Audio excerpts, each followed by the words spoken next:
안녕하십니까 구독자 여러분, 오늘은 24년 9월 7일입니다. 전국 9대도시 개인택시 시세 좀 알아보고 가겠습니다. 먼저 대표님 본인 소개 좀 해주세요. 예, 안녕하세요. 인천 개인택시 조합 지정업체 갈산상사 이원복입니다. 네. 대표님, 예. 전국 9대도시 개인택시 시세 등락이 좀 있나요? 큰 틀에 변함은 없고 서울이 약간 소폭 상승했고요. 네네. 서울부터 말씀드릴게요. 서울은 1억 1,500만 원, 전주 대비 200만 원이 상승했고요. 부산은 9,800만 원, 대구는 6,100만 원, 인천은 1억 2,200만 원, 광주는 1억 4천만 원, 대전은 1억 4,100만 원, 전주 대비 100만 원이 상승했어요. 울산은 9,700만 원, 세종시는 2억 2천만 원, 제주도는 1억 6,200만 원, 전주 대비 200만 원이 하락했습니다. 네, 대표님. 예. 서울이 왜 이렇게 200만 원이 올랐어요? 서울은 지금 명절을 앞둔 관계로 지금 관망세예요. 네. 관망세에 있는데 매물이 지금 원활하게 공급이 안 되니까 살려는 분들이나 파시려는 분이나 명절 세고 보자는 쪽으로 흐르기 때문에 네. 큰 폭의 상승은 없고 거기서 소폭 오르다 내려갔다 하는 거예요. 네. 예. 혹시 서울 개인택시 조합에서 개인택시 매매 관장하는 것 때문에 오른 건 아닌가요? 그거는 별반 요즘은 영향을 안 받는데 네. 누누이 얘기지만 인위적으로 가격을 설정을 하게 되면은 그 후속이 더 어렵게 된다고요. 전에도 그랬잖아요. 전에도 서울에서 개인택시 조합을 해서 관장을 한다니까 껑충 뛰었다가 그게 되질 않으니까 또 팍 곤두박질 치잖아요. 네네. 이건 시장 경제 흐름에 그냥 맡겨야지 인위적으로 가격 조장하면 안 되는 거예요. 네네. 예. 대전은 왜 또 100만 원 올랐습니까? 대전은 매물이 굉장히 귀해요. 네. 살려고 하는 사람들이 많이 대기를 하고 있는데 네. 나오는 매물이 없다 보니까 자연스럽게 오르고 있어요. 네. 예. 대전이 원래 초에 비해서 쭉 꾸준하게 오르더라고요. 이거 왜 이래요?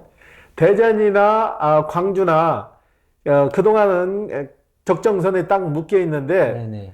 이게 지금 사회적 불안 요소와 경제적이 지금 굉장히 불안정하잖아요. 네네. 그러다 보니까 사시려는 분들이 자본금 걱정을 더 하게 되는 거죠. 다른 사업을 하게 되면은 그 자본금이 잠식당하는 걸 막기 위해서 개인택시는 일단 큰 벌이는 안 돼도 보장이 되잖아요. 그렇죠. 보장이 되기 때문에 아무래도 개인택시 쪽으로 많이 몰리는 것 같아요. 지금 전국적인 추세가 개인택시 하려는 연령대가 60대, 70대가 거의 70%, 80%를 지금 육박하고 있어요. 네네. 그만큼 사회 경제가 불안하다는 얘기죠. 불안하기 때문에 안정적인 걸로 가다 보니까 개인택시로 많이 오르는 거예요. 그렇다고 해서 개인택시 수익이 월등해서 오르는 건 아니에요. 예. 개인택시만 고령화되는 게 아니고 사회 전 분야가 고령화되는 것 같습니다. 그런 의미에서 개인택시 고령화도 이건 받아들여야 될 문제인 것 같아요. 당연히 받아들여야 되고 지금 개인택시 연령대가 네네. 60대로 육박해서 60대 정년퇴직 하신 분들이 제2의 직업으로 많이 오세요. 많이 오셔갖고 많이 시작하는데 그 때문에도 큰 영향을 받는데 이분들이 오셔가지고 제2의 직업으로 해서 일을 시작하잖아요. 근데 여기에 대해서 또 갑을 논박이 많아요. 폄하하는 사람도 많고 나 같으면은 1억 5천만 원, 1억 6천만 원, 2억 투자해갖고 개인택시 안 한다. 편의점 알바하는 게 낫고 노는 게 낫지 그 돈 투자해서 왜 개인택시를 해서 돈 몇백만 원 벌려고 그걸 하냐. 그러면 그분들은 평생 그냥 놀고 먹어야죠. 네네. 개인택시를 사가지고 제2의 직업으로 일을 하려는 분한테 찬물 끼얹는 격이죠. 네. 예. 그런 분들은 그 개인택시 하시는 분들을 폄하하는 이유는 자신의 그 넋두리 아닌가요? 자신의 넋두리고 능력이 없으니까 못 하니까 아무래도 부럽겠죠. 부러우니까 거기에 대한 넋두리지. 이분들이 실질적으로 그러잖아요. 본인들은 가서 편의점 가서 알바 안 하잖아요. 남은 말은 쉽게 하지만은 현직에서 일을 하시는 분들한테는 이게 굉장히 상처라고요. 예, 너무 말을 쉽게 하는 것도 안 좋다는 얘기죠. 예. 예전에 보면 뭐 집 사는 것도 뭐 그것도 시기하고 또 개인택시 하시는 것도 좀 시기하시는 분이 많은 것 같은데 결국은 지나고 나면은 집 사고 또 개인택시 하셨던 분들이 결국은 돈을 버는 거거든요. 그렇죠. 저희한테 개인택시 사가신 분들이 정년 후고 오셔가지고 지금 현업을 계시는 분들이 95, 6%가 전부 다 좋다 그래요. 진작 이걸 했어야 되는데 1년, 2년 놀다 오신 분도 있거든요. 명태하고. 22분들이 그러더라고. 내가 개인택시를 해보니까 이보다 더 좋은 게 없다 이거예요. 그렇죠. 그 만족도가 굉장히 높은데 왜 폄하하고 비하하는지 모르겠어요. 예. 물론 일부가 적응하는 과정에서 적응을 못하고 개인 택시를 나쁘게 생각할 수는 있지만 전체적으로 봐줘야 되는 거 아닙니까? 그죠? 그렇죠. 유튜브 상에 보면 그런 분들도 있더라고. 개인 택시, 자율주행 택시가 나오면 폭망이라고. 네. 자율주행 택시가 나온다고 해서 왜 개인 택시가 폭망이냐고요. 그렇죠.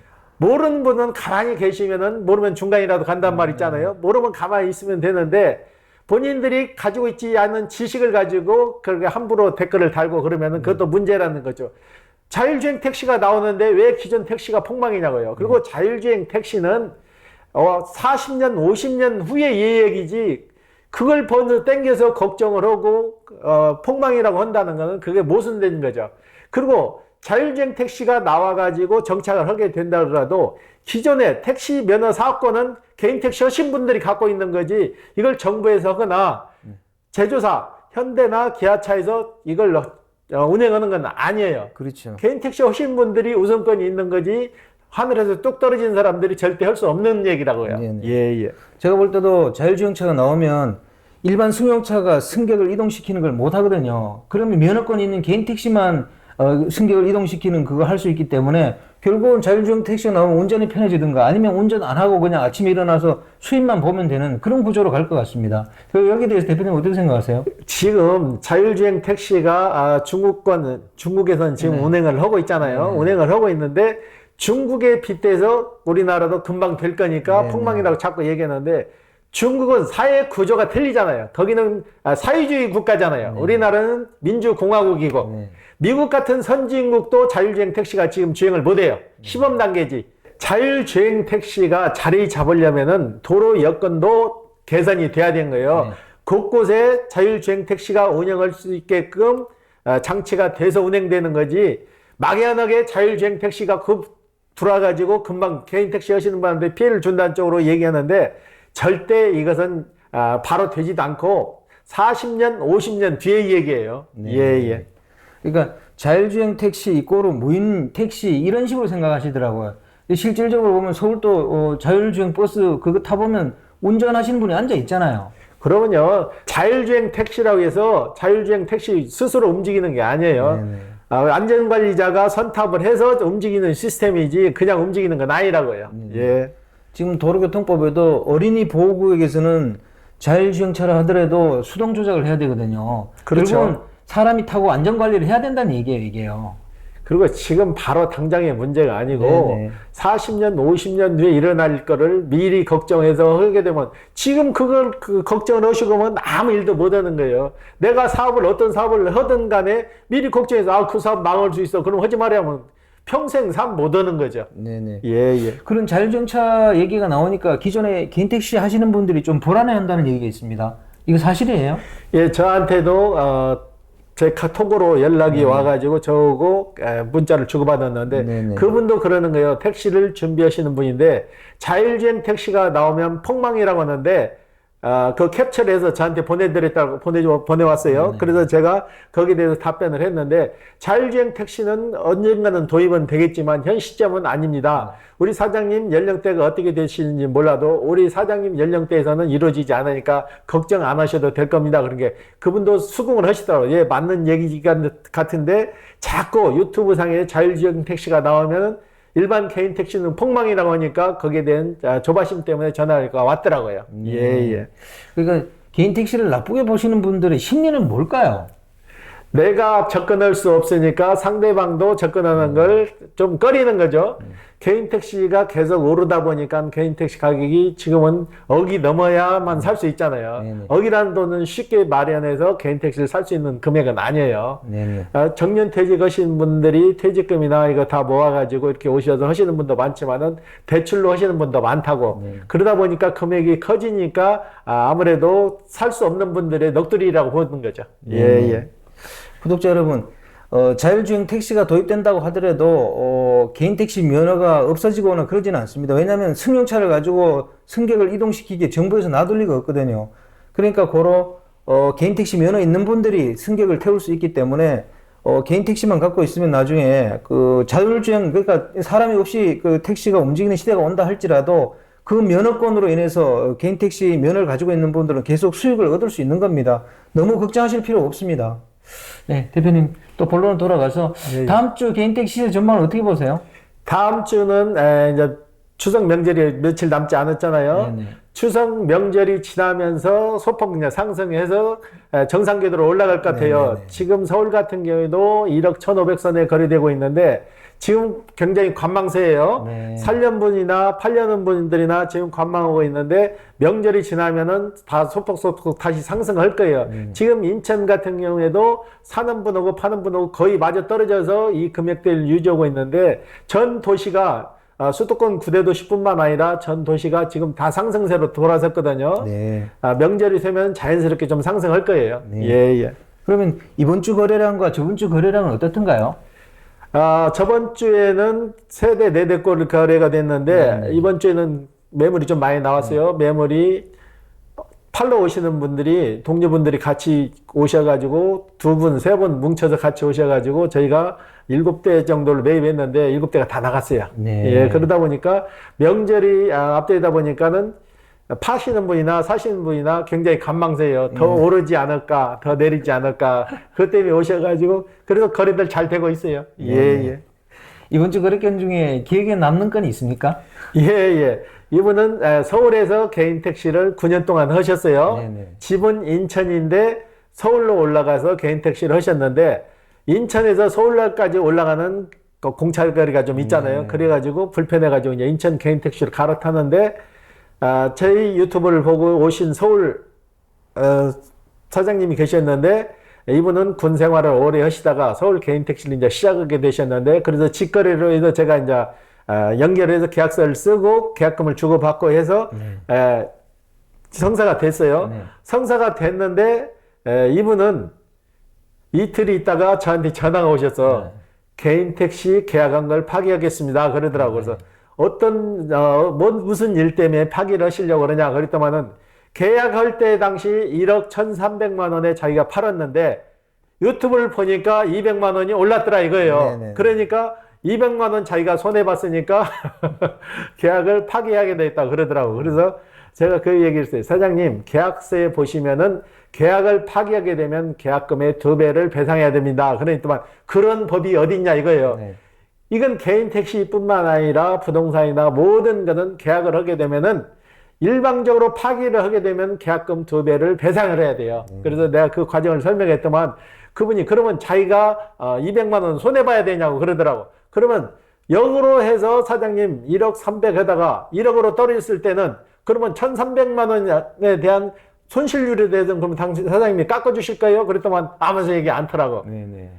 그런 분들 있어요. 그리고 또 이분 같은 경우는 이제 개인 택시 서울 걸 팔고 인천 걸 다시 사가지고 이제 계약서를 쓰고 진행을 했는데 인천의료원에서 신체 검사를 받았는데 신체 검사 결과가 좀 안 좋게 나왔어요. 네. 암에 가깝다고 판명이 나와가지고 종합병원에 가서 이제 다시 진료를 받고 이상이 없으면 다시 진행하기로 했는데 종종 개인 택시를 사시는 분들이 그런 사례가 좀 있어요. 얼마 전에도 그런 사례가 있었는데 이분도 개인 택시를 계약을 하고 인천의료원에 가서 신체 검사를 받았는데 취장암 판정이 나왔어요. 취장암 판정이 나왔는데 아주 초기라 그분은 수술을 해서 다시 개인 택시를 사서 진행을 하는데 그분 같은 경우는 그러더라고 오셔갖고 개인 택시를 사려고 신체 검사를 받아서 거기서 암이 발견돼 가지고 자기는 초기에 수술을 해서 그래도 개인 택시를 지금 하고 있다고.